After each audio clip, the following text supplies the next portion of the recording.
শুরু হয়েছে, বন্যা শুরুর পরপরই আমরা বিশেষ করে প্রথম শুরু হয়েছে রামগতি এবং কমলনগর, দুইটা এলাকা আমাদের আমির জামাত সহ কেন্দ্রীয় নেতৃবৃন্দ সফর করেছেন।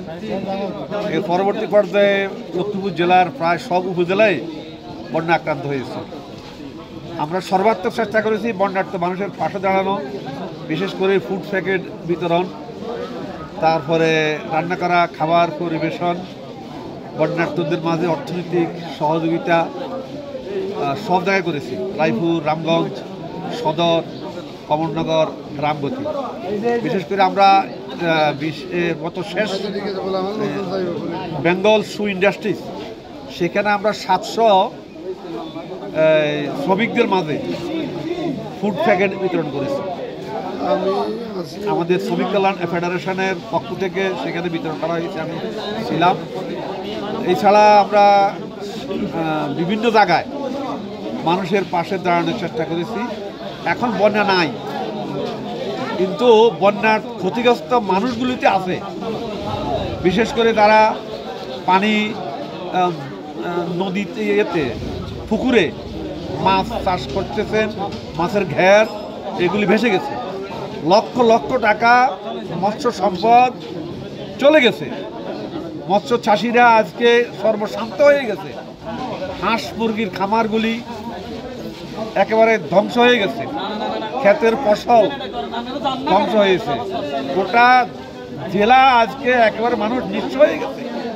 এই সমস্ত মানুষের পাশে দাঁড়ানোর জন্য আমরা নিজেদের সীমাবদ্ধ সামর্থ্যর আলোকে আমরা চেষ্টা করছি তাদের পাশে দাঁড়ানোর জন্য। এতে আমরা বিভিন্ন ধনী ব্যক্তি যারা আছেন এলাকায়, তাদেরও কিছু দায়িত্ব কর্তব্য আছে। মহান রব্বুল আলামিন অভাবগ্রস্ত এবং ক্ষতিগ্রস্তদের সম্পদের, ধনীদের সম্পদে তাদের অধিকার সংরক্ষণ করেছেন। এই কথাটি আমাদের সবাই উপলব্ধি করতে হবে। এ সমস্ত মানুষের পাশে দাঁড়ানো আমাদের জন্য দায়িত্ব এবং কর্তব্য।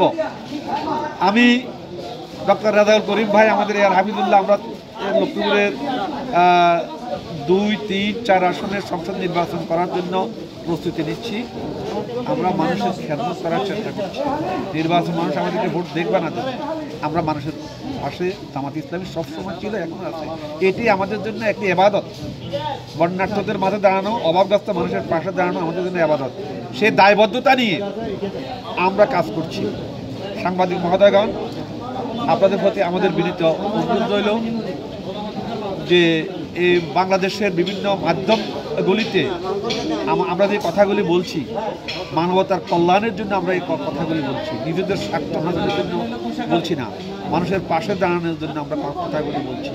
সকলের মাঝে এই কথাগুলি যদি ছড়িয়ে দেন, তাহলে আমাদের কর্মকাণ্ড থেকে অন্যরা উদ্বুদ্ধ হবে। সবাইকে মোবারকবাদ।